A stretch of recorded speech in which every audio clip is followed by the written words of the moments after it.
Brenton,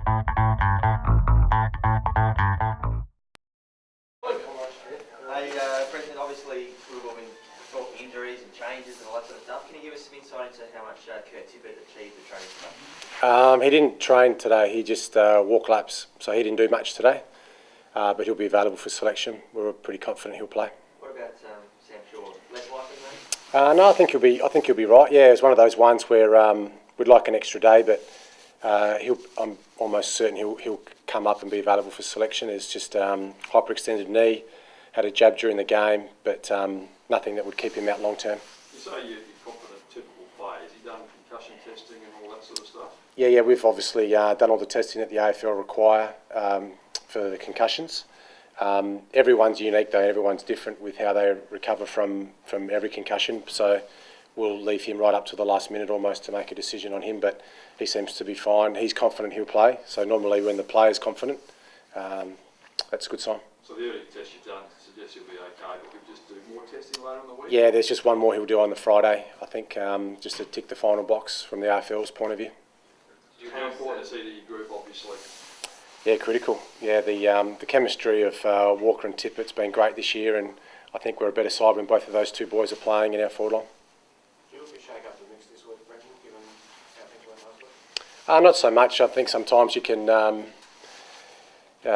review a game and you want to make wholesale changes, but we've played some really good quality footy this year with a certain blend of different players, but we'll have match committee this afternoon, make some final decisions tomorrow before the sides go in, but yeah, you can't. You have to be upset with the way we played last week, but at the same time, you can't just throw it all out and say we're now a bad team, because we think we're a good side. So do you reward the players that have done the job for you for most of the season? Yeah, some players get credits over time, without question. Just because a player plays one bad game or makes one mistake, you can't just write him off. You have to allow some players to fight back and earn the right to another chance, a second chance. So we certainly won't be throwing too many players out this week. So providing Tippett and Shaw pass fit, would you expect less than one or two changes? Hard to call, yeah. I mean, I've got my own thoughts, but it's a group decision, and we'll have a look at it this afternoon and make a final call tomorrow afternoon. Where are John Cock and Knights? Yeah, they're certainly in the mix, yeah. John Cock played a full game for the Magpies. Knights was great in the SANFL again for us, so those guys will definitely come into contention this week. Brenton, how have you dealt with the week, given it was a pretty disappointing performance? Now you've had a few days for it to sink in. Yeah, I was okay, and then I watched the review and I wasn't okay. But yeah, certainly the review this week with the players was that still good balance of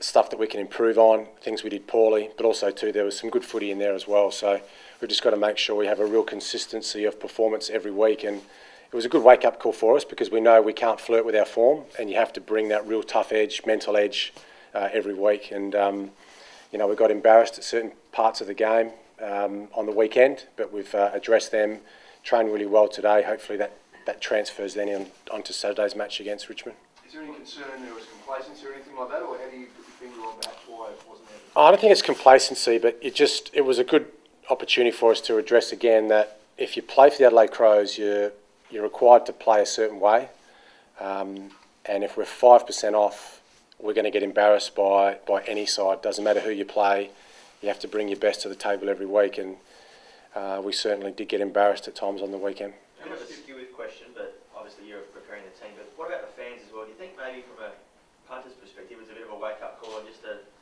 leveler out for them? Yeah, a little bit. We went from I'm just talking about our fans here, not you guys, but we went from being, I guess, premiership favourites to being, we'd be lucky to make the 8 in one match. But that's not internal though. I mean, we've played it pretty humble the whole way through, and we know that we're still got a long way to go to gain the respect of the competition and probably our fans too. So let's not get carried away with the wins, but at the same time, let's not get too upset with the losses. I mean, we were disappointed with how we played, but we'll play much better this week. So there's an expectation of when the players chuck on a Crows Guernsey, they've got to play a certain way. How much do you put up with when they don't do that? We understand that sometimes it's okay to have a bad game. We can't. When we go to work, sometimes you just have a bad day at work, but the next day normally you perform much better. And there's there's a bit of that as well, and I'm fresh out of the game, and we've got some coaches who are fresh out of the game as well, and you understand that sometimes you just play poorly.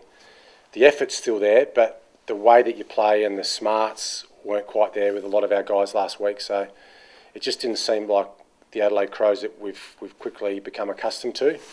There was some imposters out there, you know. There was some players with the jumpers on and the same numbers, but it just didn't seem to be us. So we've addressed that. Players have got some good feedback from coaching staff and also to their teammates, and I'm sure we'll see a much better Adelaide Crows outfit this weekend. What was the main concern? Inconsistency of performance, not playing on the edge for 120 minutes. You know, the week before against St Kilda, we said we played 110 minutes instead of 120. This week it was like we played 60 minutes of 120, you know. We had 6 tackles in the second quarter.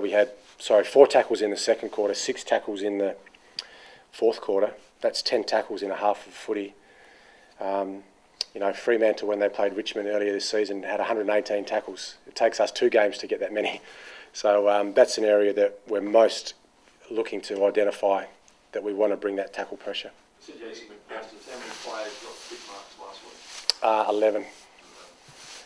So 11 players, I think, we gave a tick or broke even. And obviously, the best sides don't usually lose 2 matches in a row. You haven't done that yet. Is that critical for your feeling as well, that you quickly strike back? Not so much 2 in a row. It's just important that we play well, and if we're good enough, we'll win. Sometimes you can play really well and get beaten, if that makes sense. So we'll see after the game. If we've played well and lost, then we'll have to just put up with it. But if we play well, you know, we're confident that we can win. If we bring our best game, we're confident we can win. I mean, Richmond are a good side. They've had some narrow losses against good sides this year, and I don't think their win-loss ratio really reflects the year they're having. So we understand that this is going to be a really hot game. This is going to be a match of 2 really strong midfields against each other. Both sides have got strong attacks and defence, so we'll have to bring our best game this week to beat Richmond.